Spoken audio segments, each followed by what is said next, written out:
Have you ever heard people say there is no such thing as the chosen ones? That everyone is the same, and God does not specifically choose anyone?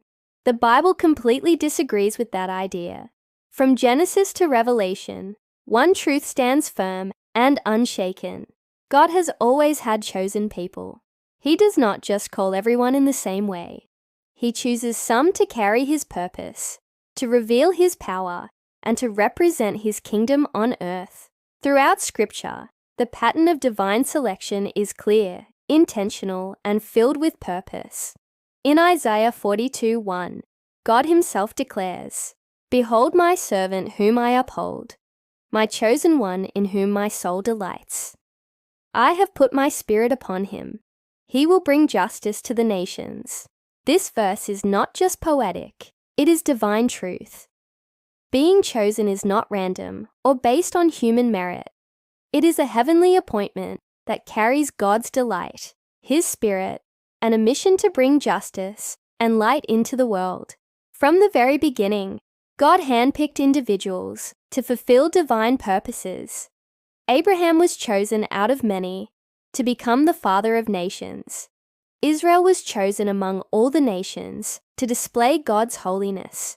Within Israel, prophets like Moses, Elijah, and Jeremiah were set apart to deliver messages that shaped generations and revealed the heart of God to mankind. In Deuteronomy 7-6, the scripture declares, "For you are a people holy to the Lord your God. The Lord your God has chosen you out of all the peoples on the face of the earth to be His people, His treasured possession." This reveals that chosenness is not man's idea.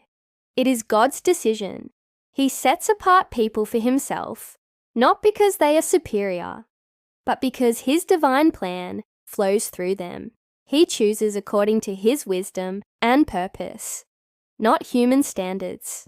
When we move into the New Testament, we see that the principle of divine selection remains unchanged. In John 15:16, Jesus says, "You did not choose me, but I chose you and appointed you, that you should go and bear fruit." These words make it undeniable. Christ Himself confirms that those who follow Him closely are not self-appointed, but chosen by Him to fulfill His work. The selection is sacred and purposeful, carrying the weight of divine responsibility and eternal reward. Then 1 Peter 2:9 defines this truth beautifully, saying, "But you are a chosen generation, a royal priesthood, a holy nation, God's special possession, that you may declare the praises of Him who called you out of darkness into His marvelous light." This verse explains that to be chosen means to be called out, separated not for pride, but for purpose. It is about transformation from darkness into light, from the ordinary to the divine, and from self-will to God's will. Paul's life is another perfect example of this truth.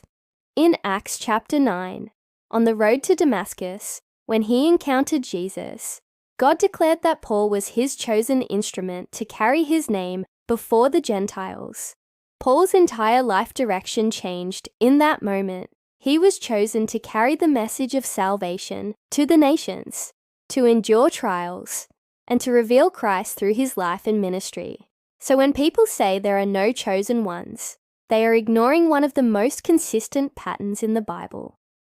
God does not move through everyone in the same way. He anoints some to lead, some to speak, some to serve, and some to stand as living witnesses of His glory. His call is not equal in function, but it is equal in purpose, to bring His will to earth as it is in heaven.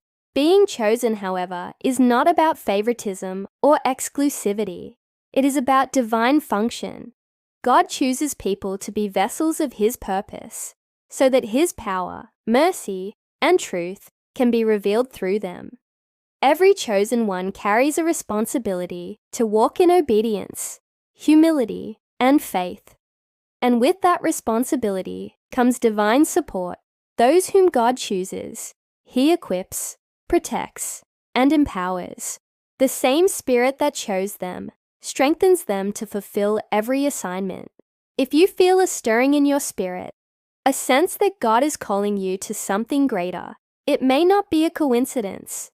It may be that you are one of His chosen ones, called to live differently, to stand apart, to shine brighter in a dark world. God's call is not always loud, but it is persistent.